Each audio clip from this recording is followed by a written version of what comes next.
এই তো জল ঘাটে। কেন? আমি দাঁতটা ফেলতে যাব। কই দেখি কোন দাঁতটা ভেঙেছে, দেখি মুখ দেখি, মুখ দেখি। ইমা, দাঁত ভেঙে গেছে। তোমার কত বছর বয়স দাঁত ভেঙে গেল? আমার 6। দেখি দাঁতটা দেখি।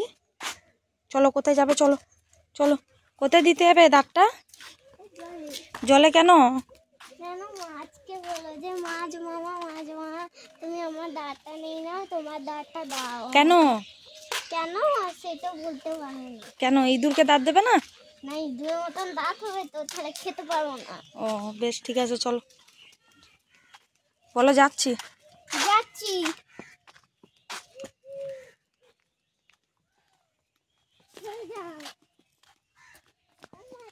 এবার ভিডিওটা বন্ধ না, বন্ধ করলে হবে না। চলো চলো চলো, নিচে যাও, নিচে যাও, নিচে, আরো নিচে যাও, আরো নিচে যাও। ওইখানটা যাও, ওইখানটা। হ্যাঁ, ওই দিকটা, ওই দিকটা। হ্যাঁ, দিয়ে বলো। তোমার দাঁতটা নিয়ে না, আমার দাঁতটা দাও। আমার দাঁতটা নিয়ে না, তোমার দাঁতটা দাও। ফেলে দাও। চলে এসো, দেখি দেখি দেখি। দাঁত ফোগলা বুড়ি।